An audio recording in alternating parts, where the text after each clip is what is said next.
Alrighty guys, how we doing? Alright, who was here this morning? A lot more hands this afternoon. I asked everybody who's been here the last couple of days. We had one sole survivor who's back with us this afternoon. I appreciate you coming. Yeah, I promised I'd bring this mare back, and I'll give you guys a little context. I brought her in here a little early. I was kind of hoping that she'd be able to kind of find a place to relax a little bit, maybe have a bit of a roll and kind of let down. I've been pretty happy with her demeanor, and it's honestly going to be a little bit of a challenge because this mare is a 4-year-old Mustang mare. We've been working with her about 2.5 weeks, and so she's made a phenomenal change over the last 2 days of working her in these Colt starting demos. But to give you context, you know, just 2 weeks ago, I have a round pin about this size at home, and I just stand in the middle of it, and she would just run and run and run. Anytime if I tried to get in front of her to bring her attention back to me, she'd either try to jump the panels, run through me. It was very sporadic. So the demeanor we're getting is very much improved and really, really key to this.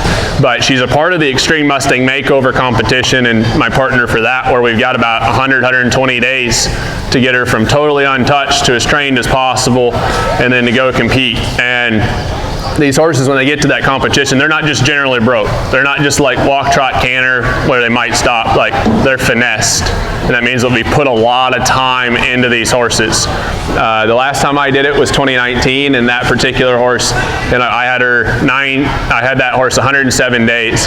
She went to 6 clinics in 5 states. I had over 600 hours of ride time on her in 107 days. It takes a lot of time with those horses, and you have to be able to do it in a way that enables that horse to have longevity for the rest of its life. That horse was a 5-year-old, you know, and you could bet her, and she's just as sound as ever. I had her for the next 2 years, started colts off of her and everything like that, and it's a really good cause to give these horses a second opportunity to get an incredible home. But where we're at with this mare today is pretty fun. This morning, I promised everybody that was here this morning I'd bring her back, because I was able to get on her for the first time with her tacked up. And so all well intentions is that this afternoon we're getting that first ride on her. And so by turning her loose here, the reason I say that's a bit of a challenge is because now I've got to get her reconnected with me. She's kind of been looking off in the distance where the bronc stock is for the rodeo tonight. And in that first class for the Mustang Makeover is a handling and conditioning class. And the first thing you have to do is you got to take them into an arena, and you got to put them in a round pen and turn them loose. And they end up judging their body coat, their weight, how they look, all those things. And then the next thing they judge is, can you catch them?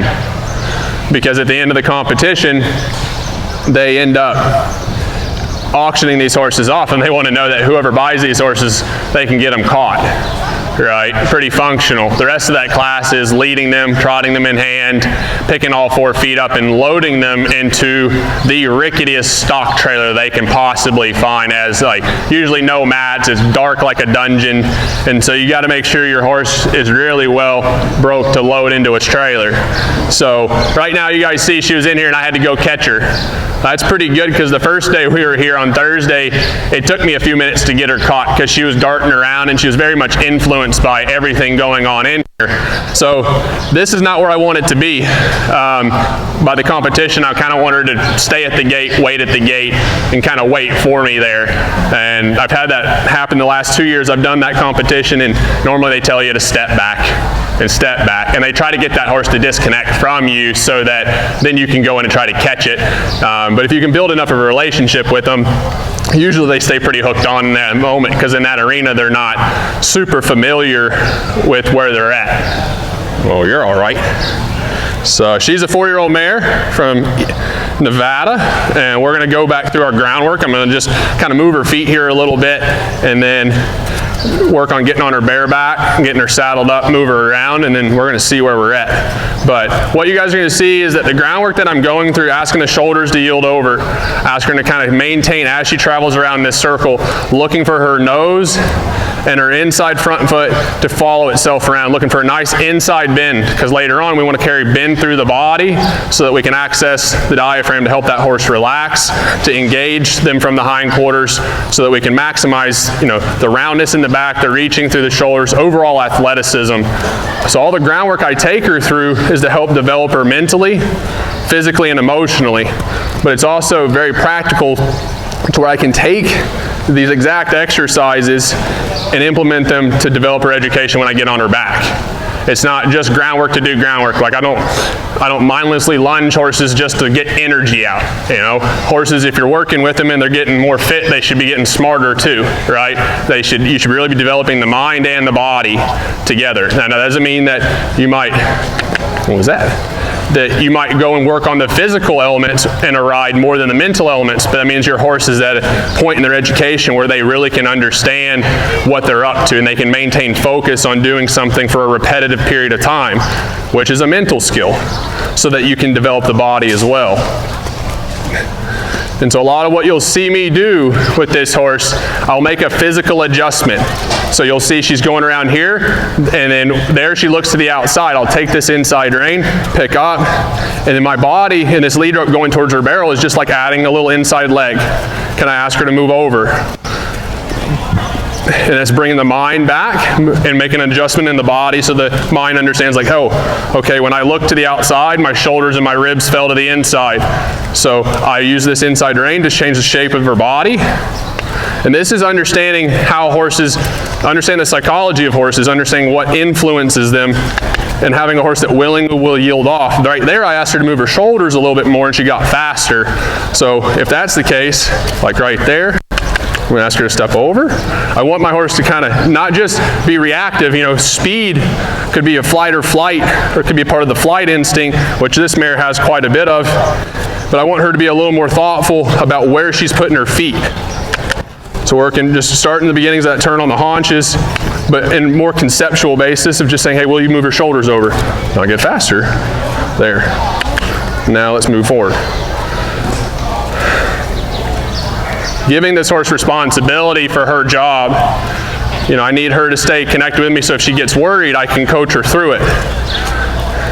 And I like to start these sessions just by starting to touch on these basics where I can step in here, ask for some softness in the halter, ask her to yield her hindquarters over, be one of the first things I do when I get on her, and ask her to move off.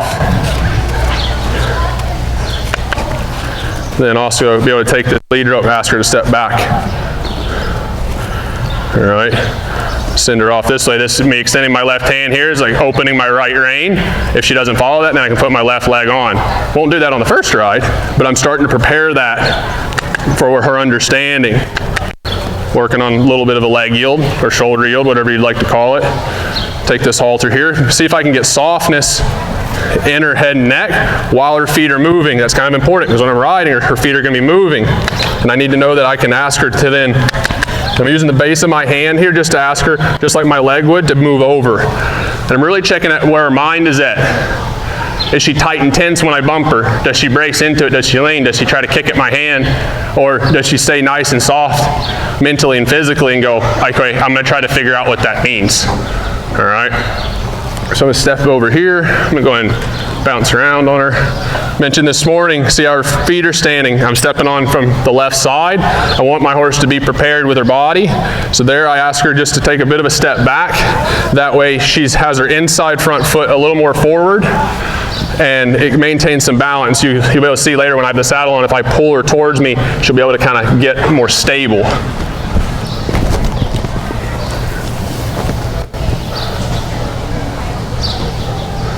All right. Every time I'm just trying to make a little more progress. Like you guys saw me just jump straight up there. That wasn't happening about 3 sessions ago. I tell you that. Or 2 sessions ago, really.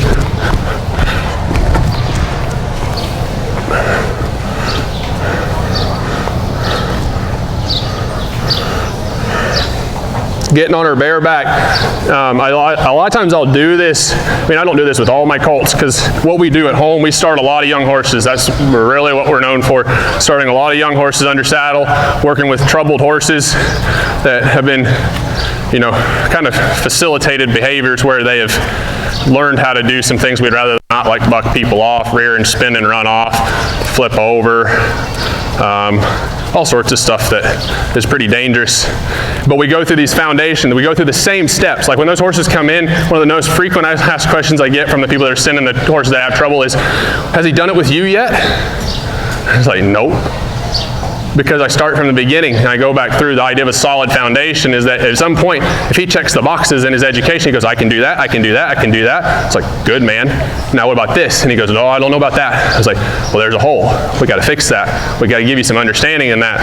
And a lot of times, by the time we get to a horse that, you know, goes to a fence, a jumping fence, and they stop at the fence and they rear and they spin around and they go the other way and they run off. You know, by the time we get to that point, we have enough influence in the horse's mind to keep them to where that's never even a thought process. They're just like, oh, you know, because we've released the mental and the physical tension in the body. We've got them more in a responsive state of mind, not a reactive state of mind where they get emotional and they make emotional-based decisions, which are not usually ones that we prefer them to do. I'm going to step her back. So I'm just trying to move right along, doing as little as I can to get her prepared, but as much as I need to. All right.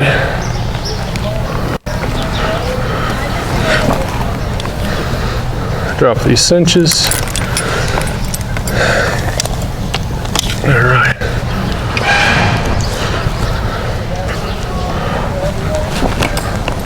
If you guys missed any of the sessions throughout the weekend, or if you guys are interested in seeing how this mare really started, I can tell you, you know, oh, she was this and that, but I understand that seeing is believing, and we've videoed all of that. So if you're like, hey, I want to see how this started, you know, you just come down to the booth after we get done. We can show you a few clips of kind of how everything came together, where we started. Because it's a heck of a process, and the reason that we can get to a point where we can get a horse like this making massive changes in their mind and what they're thinking and how they associate to things is just going step by step, being very understanding and being able to explain to these horses what we're up to, why we're doing it, and really build some trust with them. You know, that goes a long way. And all horses, I really believe, like they want to do the best they can. They want to get along the best they can. And even these horses that, you know, have never been touched, never been handled, and this horse has made more changes in the last 2.5 weeks than a lot of us will make in our entire lifetime, right? And so they can teach us a lot about that. But as their leader, as the human in the relationship, it's our job to make sure that we're preparing them for what we're doing. And I take a great deal of responsibility in that, because they didn't ask to live in our world.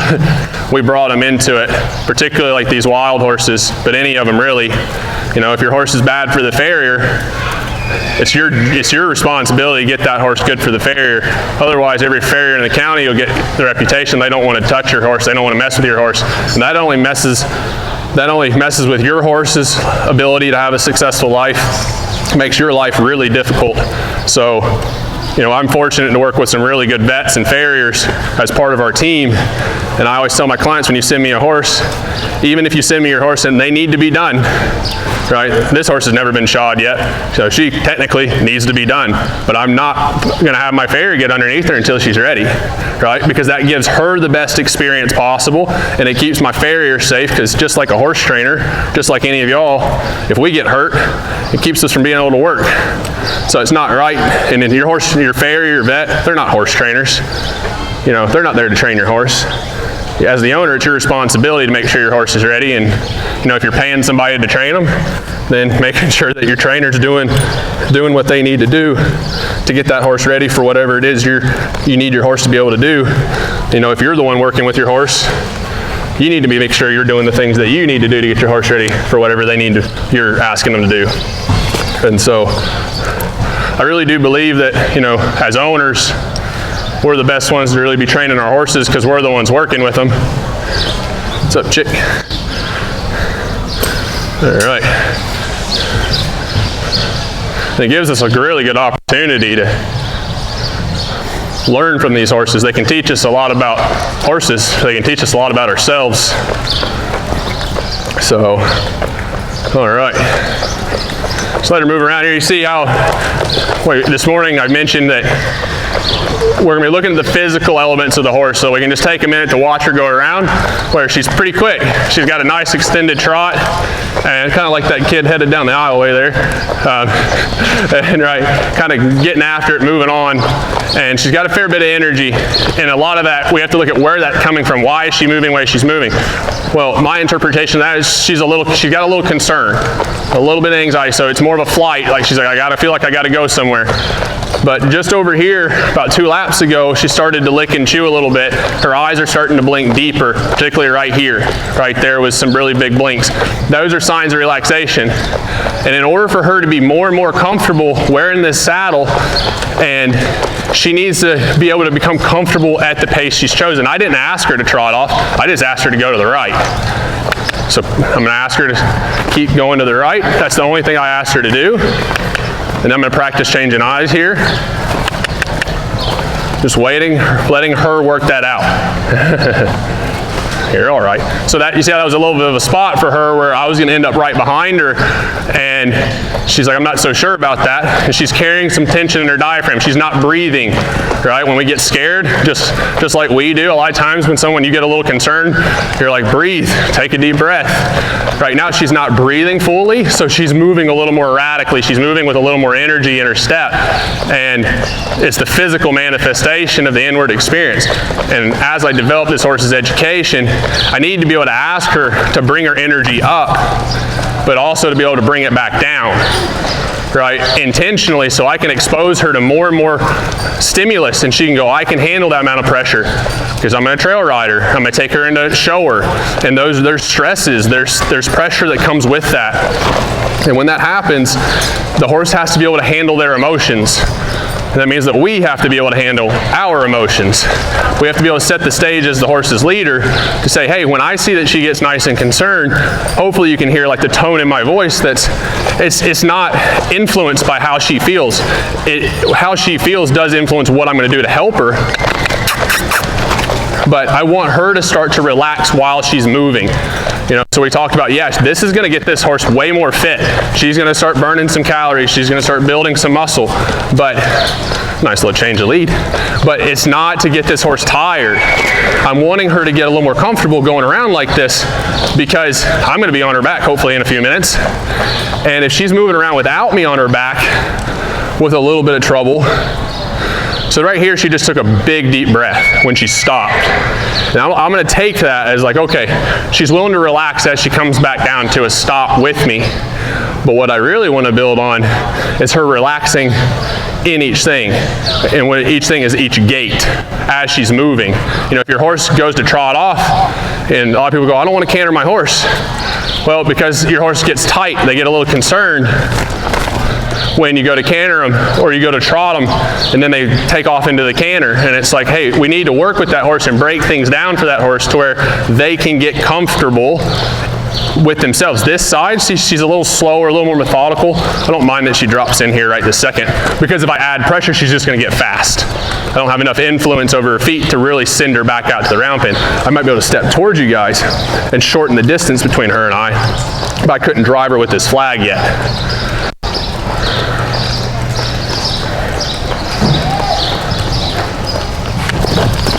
See how something over there kind of caught her attention, and I stepped towards her and she just blows forward, because now that's her natural instinct, is like, I just got to get out of there. That's a little concerning.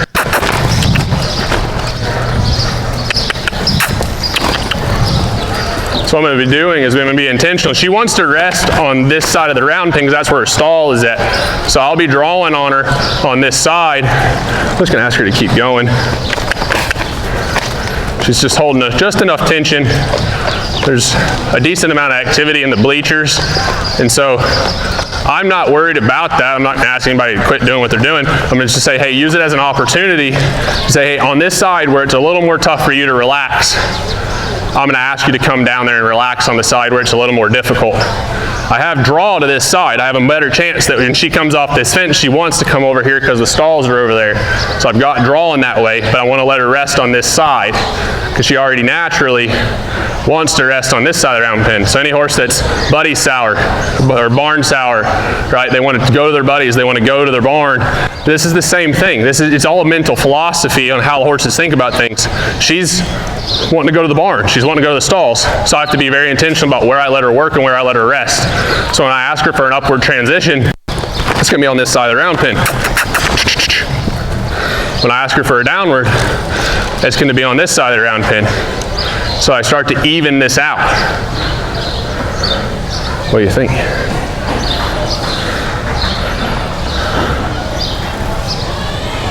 Set back. She's just looked off to the side here. Her ears are away from me. So I just want to bring the mind back a little bit, but I'm just waving this flag just to bring her attention back. Right now, there she comes. But I'm letting her work at it. I'm just setting this up for her to sort it out. It's her decision. If she decided to leave, she could leave. We just work from that point. And this is important so that when I do get on her and ride her, that if she does get concerned, then I have enough of a relationship, I have enough of a communication line with this horse that I can coach her through a moment where she might get worried. Right? She doesn't know enough to be like, oh, she's being bad, right? Because what this horse is going to do is going to be very coming from a natural instinct of, I need to do this to survive.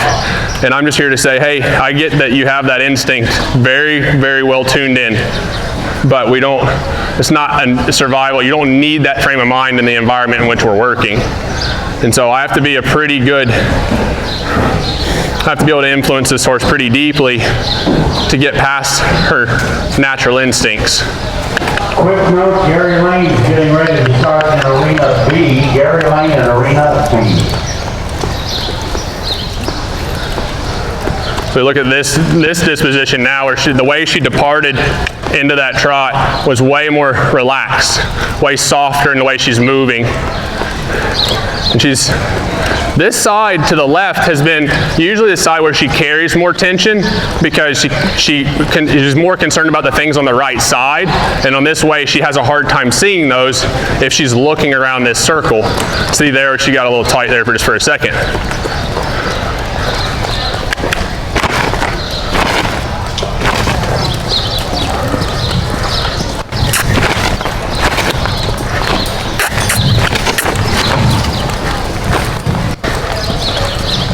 There was just a moment over here where she kind of got pretty round and the energy came up and I was fine with it, but I wanted to I put a little more energy towards that to see, I wanted to know where it was coming from. Like there's a spot right there where she kind of grabs that right flank. And I got those latigo tassels, but if I see it, I want to go towards it, right? When you hire a chiropractor and they go and work with your horse, they find tension and they don't work around tension, they work on it and with it to try to release it. And so I really try to work my horses the same way, which is when I see a spot where there's concern, I don't ignore it, I address it. Because if I ignore it, and my horse knows that I ignore it, then they're like, hey, you saw that I was concerned and you didn't bother to do anything about it. And that's not really a great foundation for a relationship with your horse. So, all right, sister. So now we've spent some time moving her feet around. I step back in here and check my tack. That's going to be all right. That's going to be okay. Let's see, she's just a little grabby.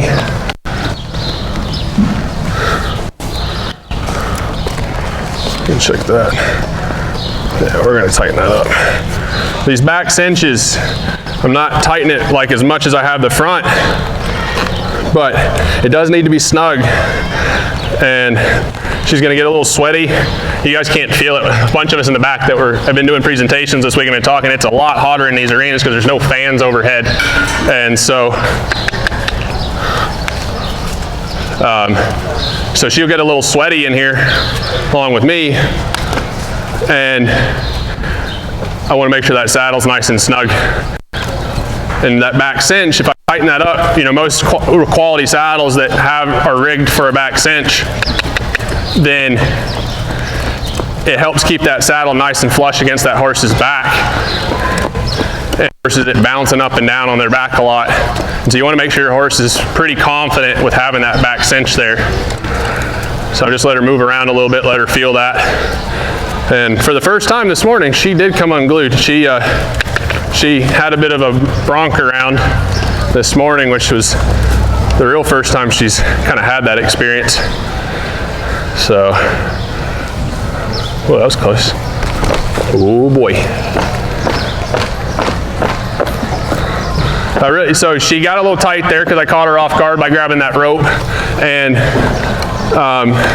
but the good thing about that I liked was, even though she got tight, she didn't leave. She didn't react too much. She like jumped for a second, but then she's like, what do I do? Is that something to be bothered about? Whereas before, she could have just got really emotional and just gone, she could have run off, kicked out, you know, done whatever she felt like she needed to do to save herself. All would have been understandable. But I'm really glad that she didn't, because it's not a thought process we'd like her to have when I get on her.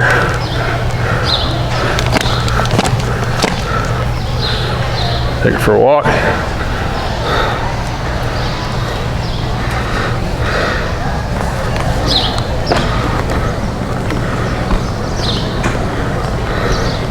Let's swing this back and forth. You guys kind of have a good view of this. Let that touch that shoulder. That's been a spot where she's carried more concern. It's a little more of a blind spot. And when I go to swing my leg over and get that stirrup, I don't want her to be startled that when I go to slip my foot in there and that moves. So, you know, the key to this is, like, you know, I believe, you know, a lot of people could start their own colts and would be really good at doing it if you're willing to take the time to go through all the steps, to not miss pieces along the way. And so when I pat my horses like this, it's not a reaffirming, it's not a reassuring thing. It's really to check them out and see if there's tension with that. Because patting, you know, if you did that, brings the blood to the surface. It can bring up their cortisol levels. It can kind of cause them some stress. But I want to make sure that's checked out. Make sure they're confident in it. Get my lead ropes organized here. Pull her this way. See, she's just a little not quite so balanced. She's real narrow in the back. Just gonna say, hey, I want you to be pretty square here. Helps your horse stay confident when you go to step on. I don't mind that she's really looking out that outside eye, but really rather her be paying attention to me too. Go halfway over, rub, break things down here.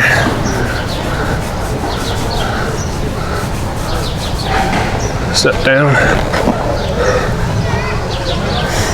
I don't mind that she's like, you know, she's keeping an eye on everybody in the stands, you know, because she's like, hey, that's a little more concerning what this guy's up to, but I don't want her to get surprised. You know, I don't want her to, you know, be like, oh, I thought he was okay. I was okay with all that, and then not be, because she kind of was a little too distracted, right? Her ability to watch y'all in the stands and be okay with me doing what I'm doing takes a level of confidence in her going, okay, this is gonna be okay. But I can't let that go so far that she's like, oh, I didn't realize we were going that far with it. So here, because you notice that she's bent that far around, and I go to swing up and she goes to move, her hips are coming to me, right? That's not a good position to be. It's a good way to end up on your head. Good.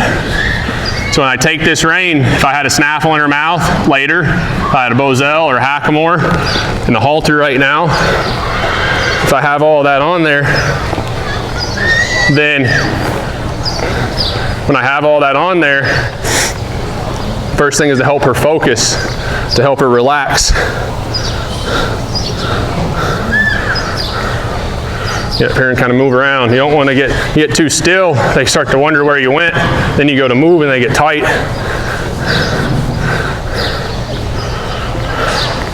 She's checking out both sides. Oh, pretty good. Get my toe in my stirrup here. Swing off, stay low and centered over. I'm going to move her, just let her walk here. Free the feet up. So now what I'll do is I'll let her walk just for a second, then I'll go to climb back on. So the last thing I did was like, hey, you can move your feet around. Check my time. I know we're golden, but oh yeah. All right.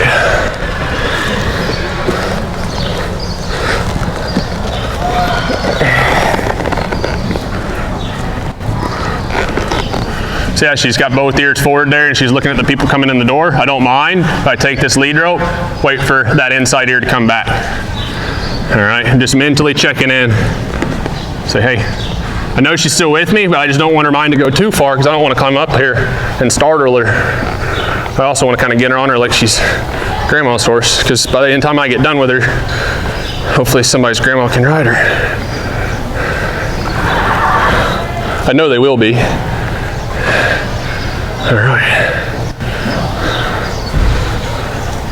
So what I am going to do is I'm going to change my lead rope here to this right side, because this is the side where she tends to carry a little more concern. I want her to be able to see me off this side here. Ask her to bend, check me out, and rock around a little bit.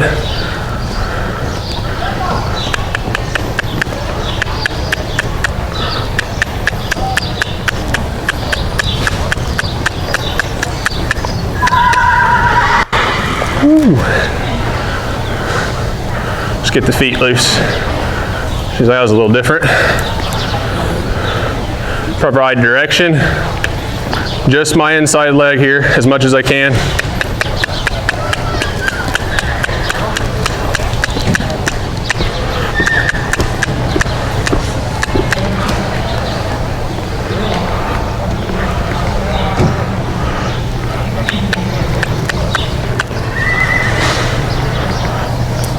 That last step was the engagement of the hindsight hind.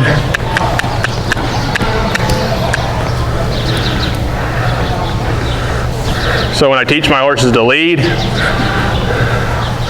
I teach them to lead by their hind feet. I can literally do that with a foot rope, right? Or I could do that by releasing with the timing of that inside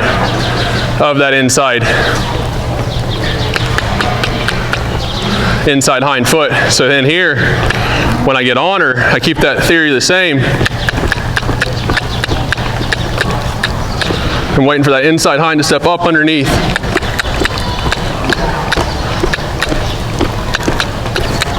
I'm glad you're like really comfortable with this, but I really need you to kind of go forward.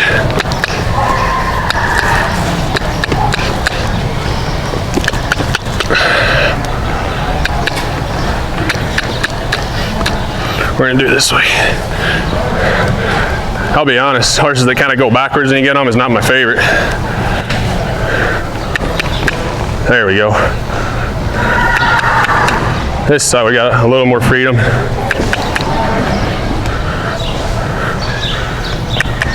So I really want this shoulder starting to reach.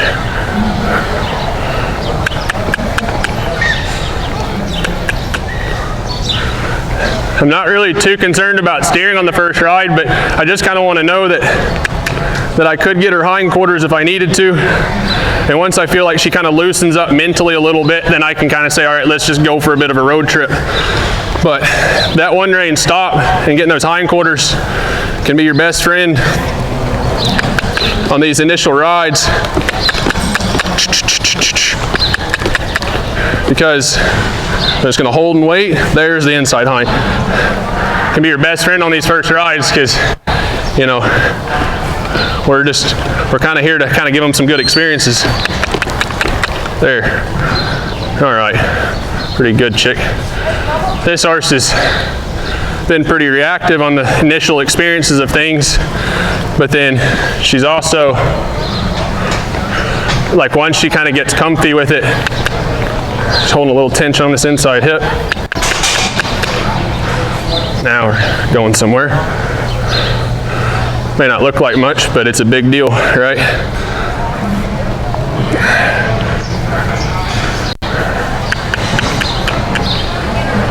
When she walks, I just kind of move with her.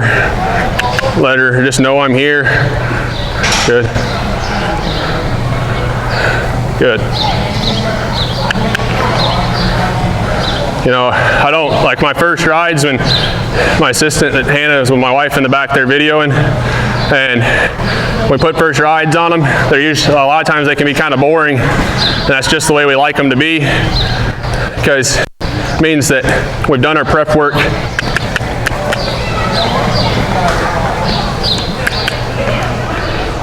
To help these horses start to feel relaxed.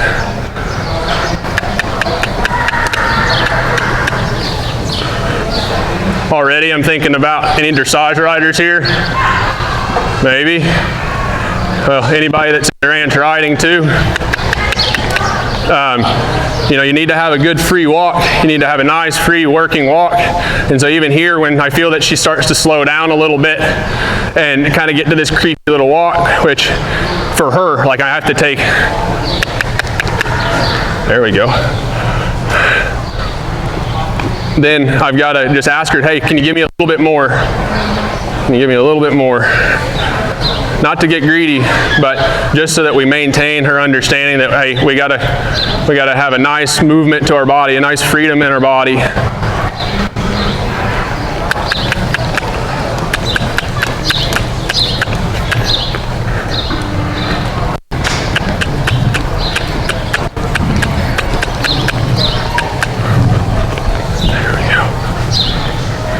You guys can clap when I get off. Okay. Let's not do that while I'm up here. Oh man.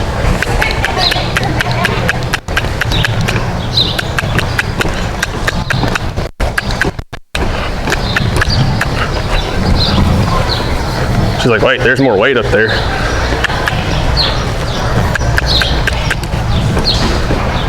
So when I'm bumping in rhythm. Nice rhythm. I'm not being like, not trying to jab with my legs. 1, 2, 3, 4, 1, 2, 3. And then when she goes, I quit. When she goes, I leave her alone. Now my calves are against her body. I want her to be comfortable with my legs being there. So I don't want them to come off and surprise her, but I need to have a nice rhythm in my body so when I'm going with her and she's trotting here, then I'm going in sync with her.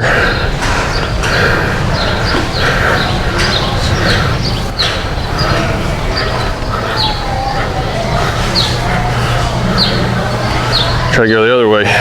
So forward is one of the first things we need, right? We can't steer them if we don't go forward.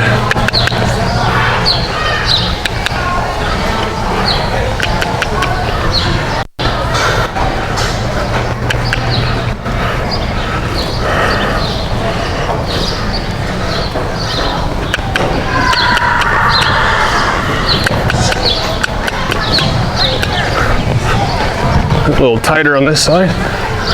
Just bend here, hit the hips a little bit.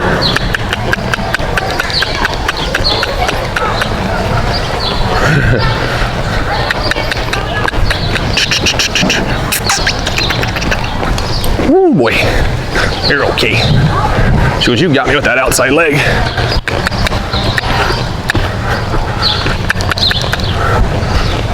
So you guys see how she carries some bend to the outside on this way? Because she's trying to keep an eye on my outside, the outside leg, the outside of the battack, and I'm not worried about that right now. No, we gotta go this way. So I'm just gonna really use this left leg as much as possible. I'm gonna turn her here past this panels.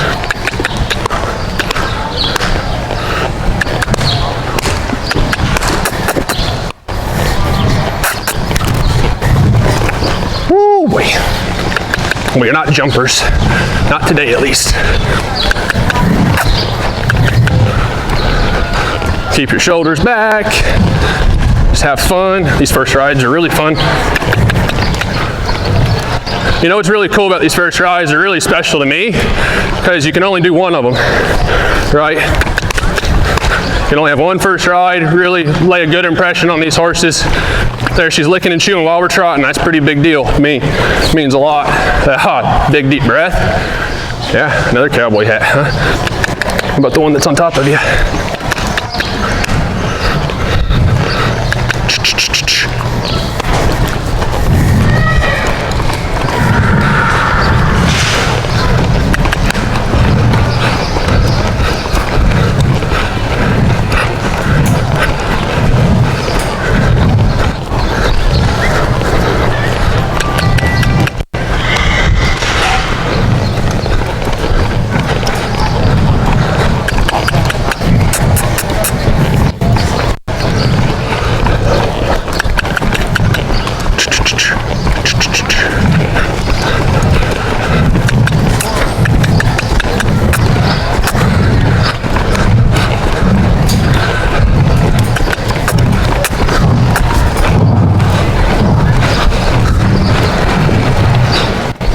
So when I let her stop here, stop her away from her stall there.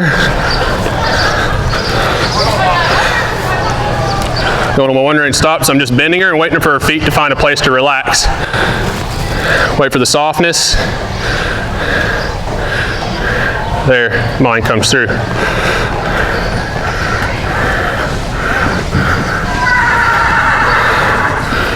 You know, anybody can get really, with a lot of time, spending just building awareness. You know, if you can be aware of your horses, where their mind is at, be able to communicate with them to make them feel better about everything. A lot of people can get really, I'll pick that slack up there, confident in starting these colts.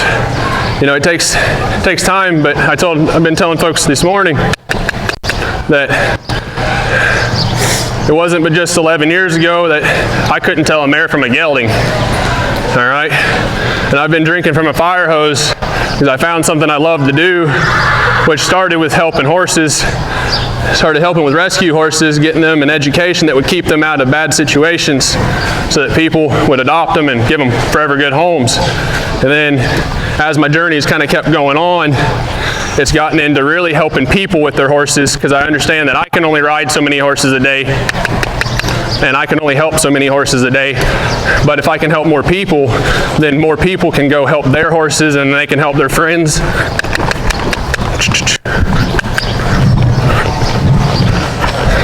And we can really get quite a bit done together in helping these horses.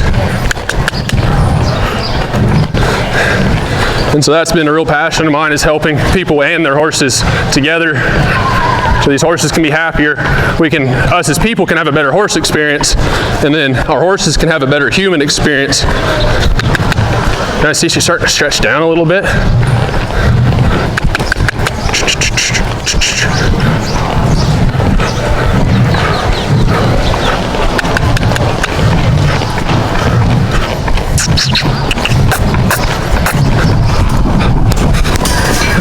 Oh, dang. Sit back. You're okay. Just don't fall. Just kind of go with her a little bit. You're all right, I promise. Nothing's gonna get you.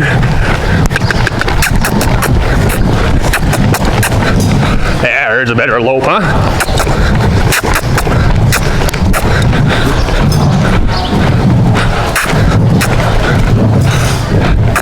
Find some freedom.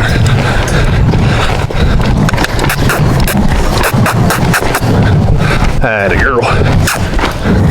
See, she started licking chew a little bit, I think, when we were cantering. We reached down here, sit back over your inside hip. That should come to a stop.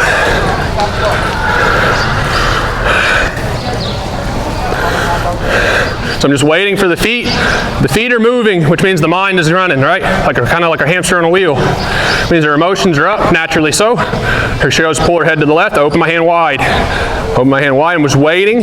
There the mind comes. Waiting, there the mind comes. Watching that when I say the mind comes, her thought process is changing, but what I see is that her inside eye connects with me, her inside ear connects with me. All right? I'm looking at the physical things that I can see. I look at my horse's ears like they're a direct antenna down to my horse's brain, and they can tell me a lot of information. My legs on here. See, we can just kind of walk around like she's just a grand. I don't know if we quite got her going well enough to do some of the wild cow milking tonight, but maybe by tomorrow, right? I think we can get down to the other end pretty quick. I just don't know that we get much caught. So I'm going to relax my seat here. And there's the first time I've taught that horse to stop off my seat.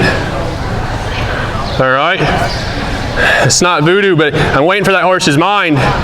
And she's really connected because this whole time I've been trying to get my seat in time with her feet and seat in time with her mind. And that time when I just sat down and relaxed my body, her feet comes to a stop. So when you talk about teaching horses to stop off your seat, when do you ask them to stop off your seat for those first few times? Not until they're going to do it. right? Otherwise, the last 2 times I've stopped her, right, I've one rein stopped her each way to help the mine come down, but that time the mine was with me. And since the mine was with me that time, I could just relax my seat and she's gonna come right back. It's kind of like, I said this yesterday, it's kind of like proposing as a guy. You don't get down on one knee and ask those types of questions until you kind of already know what the answer is. And so you need to ask yes questions. And asking yes questions to your horses can make sure that you've done the prep work, like you've done the courting to get those horses ready for that. So I'm gonna move around here, try to get her steady in her feet. These flies are kind of bothering her, and then step off there. And you'd be surprised, that part right there is probably the most important piece, is that stepping off, because she got comfortable with me being up there, but now I've got to come down. And so that's really, really key. It's just like when you saddle one for the first time, getting them unsaddled is really crucial, because that's the last experience they have with that saddle. So I'm gonna check the time here. Oh man, we're doing pretty good. I'm gonna unsaddle her here because that's pretty handy, right? Should pretty good. And I'm gonna answer any questions you guys have, but there's nothing left for me to do with this particular horse right now, right? I mean, we've made a hell of a lot of progress the last couple of days, and you know, you guys can follow this horse's journey as we go to we're working on that Extreme Mustang Makeover competition in October, but there's a bigger key to that, which is that somebody that does super well in that event is gonna get a spot at Road to the Horse, which is the World Championship of Colt Starting. And that's another reason I kind of enrolled in this particular competition this year, was because my goal is to kind of end up in that arena competing against some of the best, right? You got people like Chris Cox that's won that event 4 times, and all some legends, you know, John Lyons, and they're all respect to the guys that have come before myself. And I'm trying to bring my own feel to everything, my own perspective to it, because I didn't grow up in the horse industry, and there's some things that I'd like to see a little different, and that's an emphasis on us developing ourselves as much as we spend time developing our horses. And that's a big part of how I approach my day-to-day life and how I approach working with my horses, is that, you know, there's a saying out there that horses are a reflection of your soul. And for a while, I just kind of took that for what it says. And then I'd say over the last 18 months to 2 years, I've kind of thought about that quite a bit. I don't know how true it really is to myself and where I'm at in my own journey. And that is that, and my thought on that now is that horses don't necessarily respond, or they don't necessarily reflect who you are, but they respond to who you are and how you exist in the world. It comes down to how you think about things and what you do, your actions, your thoughts. And so I really do think that horses, they don't, if you're terrified, they might become scared, right? But it's a scared sense because they have to do what they have to do to save themselves. You know, but if you're aggressive, they don't become aggressive. They get fearful. They're prey animals. So they respond to who you are and how you exist in the world. And these animals can teach us a heck of a lot about them, but I think they can teach us even more about ourselves. They can teach us about how we can better communicate with ourselves, how we treat ourselves, and therefore how we can better communicate with the people around us, right? Horses look at things for what they are. They don't have the ability to premeditate. I guess if I could get you guys to take one thing away, if you wrote down one thing today, humans have something called a frontal cortex, a frontal lobe, that gives us the ability to premeditate things, to plan ahead dramatically with detail, right? That gives us the ability to go, I'm going to ruin that person's day. I'm going to go do this maliciously. The horses literally do not have the biological parts in their mind to do that. They have a frontal lobe, but it is not nearly as developed as ours, right? That's one thing that makes us way different than our horses.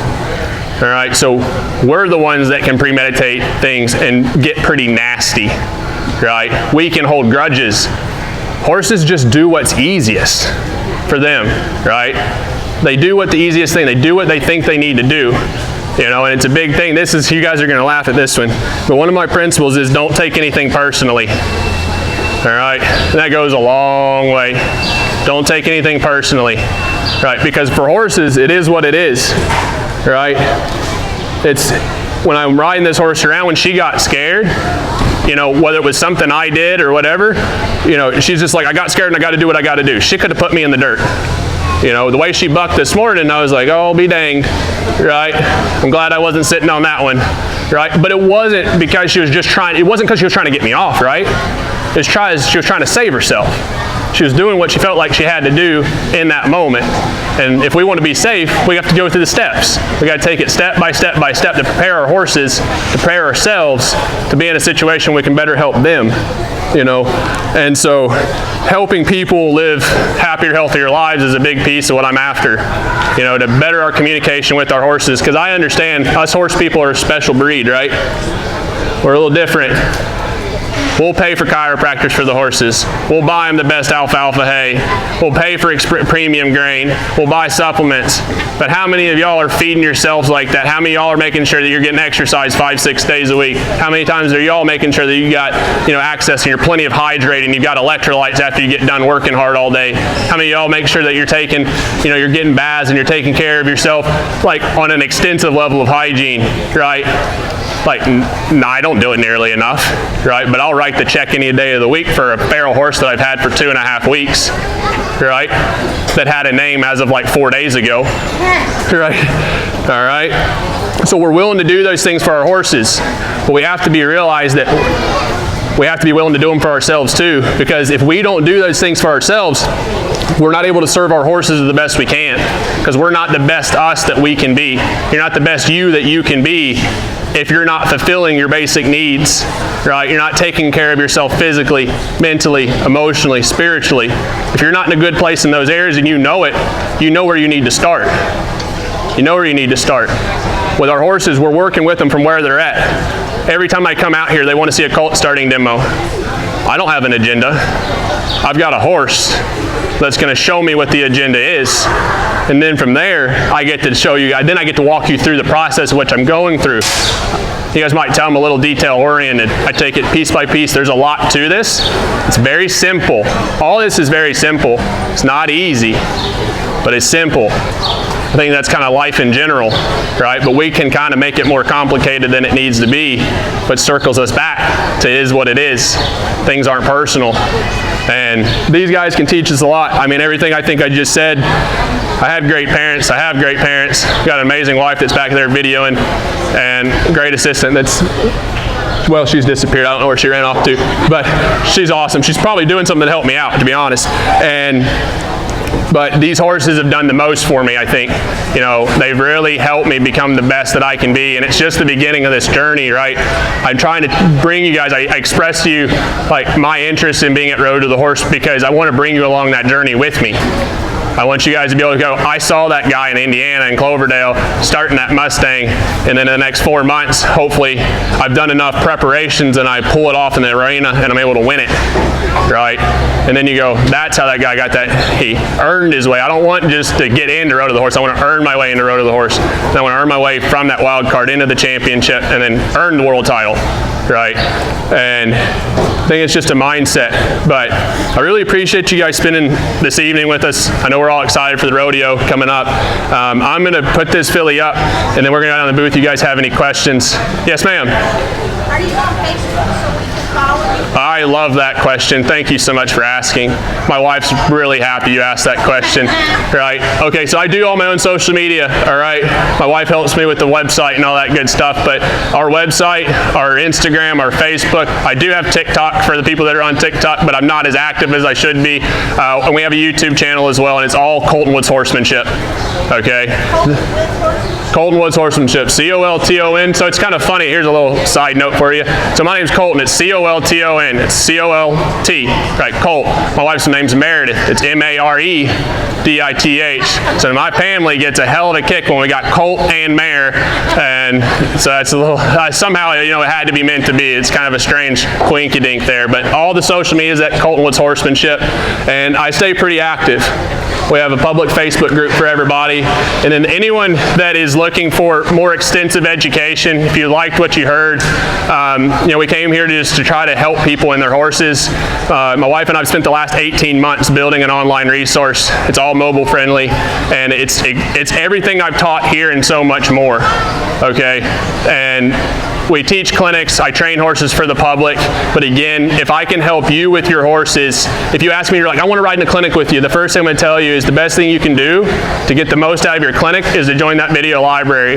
Because if you go in there and you learn the basics of what I'm teaching you, then you come to the clinic with better questions, right? But if you come to the clinic and you haven't been in my ecosystem, you haven't learned how I teach what I teach, and then you want to come to a clinic, you're going to be asking the same questions that I've already answered in the video library that you could get for $30. All right, you can get the video library for 30 bucks, get those questions answered, get more advanced with your horses, come ride with me at a clinic, or have me to your place at a private clinic and work one-on-one together and get way more for it. So, you know, we've created this as a resource to help you get the most out of your relationship with your horses and to help you get the most out of your experience so that you can better serve these guys.